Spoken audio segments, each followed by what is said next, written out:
محترم ناظرین، 26 جنوری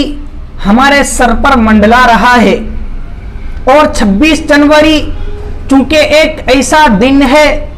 جس میں ہندوستان کے تمام باشندے آپس میں ایک دوسرے کے ساتھ مل کر خوشیاں مناتے ہیں اور خوشیاں بانٹتے ہیں۔ اس لیے مناسب ہے کہ ہندوستان کے اندر 26 جنوری کو لوگ آپس میں ایک دوسرے کے ساتھ مل کر خوشیاں کیوں مناتے ہیں، آخر اس کی وجہ اور اس کا ریزن کیا ہے، اس سلسلے میں گفتگو کی جائے گی۔ چنانچہ ہندوستان کی تاریخ میں 2 دن ایسے پائے جاتے ہیں جو نہایت ہی اہمیت کے حامل دن مانے جاتے ہیں، اور ان میں پہلا دن یہ 15 اگست کا دن ہے۔ 15 اگست کو اس لیے بہت ہی زیادہ اہمیت حاصل ہے،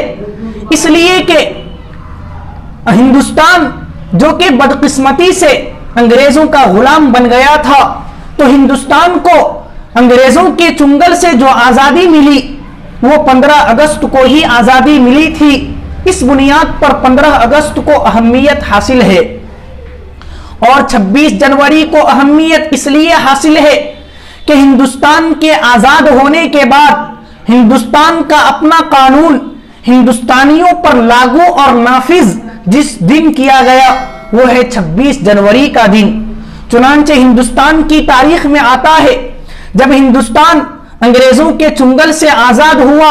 تو ہندوستان کا اپنا قانون بنانے کے لیے ڈاکٹر بھیم راؤ امبیڈکر کی صدارت میں 7 رکنی کمیٹی تشکیل دی گئی 29 اگست 1947 عیسوی کو، اور ان کو ہندوستان کا اپنا موجودہ قانون بنانے میں تقریباً 2 سال 11 مہینے اور 18 دن لگ گئے۔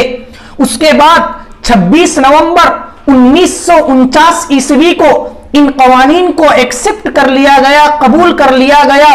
اور پھر اس کے بعد 24 جنوری 1950 عیسوی کو ایک چھوٹے سے جلسے کے اندر، ایک مختصر اجلاس کے اندر تمام ارکان شورا نے ہندوستان کے موجودہ قوانین پر اپنا دستخط فرما دیے۔ البتہ مولانا حضرت علی موہانی رحمت اللہ علیہ کے بارے میں آتا ہے، انہوں نے ہندوستان کے موجودہ قوانین پر اپنا دستخط نہیں کیا، انہوں نے ہندوستان کے قانون پر ایک ڈرافٹ، ایک نوٹ لکھا، وہ یہ کہ ہندوستان چونکہ ایک آزاد ملک ہے، یہ انگریزوں کی غلامی سے ان کو چھٹکارا مل گیا ہے، اس لیے ہندوستان کے اندر ایسے قوانین کو لاگو اور نافذ کرنا چاہیے جن سے ہندوستان کے باشندوں کو آزادی ملے اور وہ ہندوستان میں آزادانہ زندگی گزار سکے۔ لیکن یہ جو ہندوستان کا موجودہ قوانین ہے یہ برطانوی قوانین کا عکس اور نمونہ ہے، یہ اسی کی اجرا اور توسیع ہے۔ اگر ان قوانین کو ہندوستان کے باشندوں پر اگر لاگو اور نافذ کر دیا جائے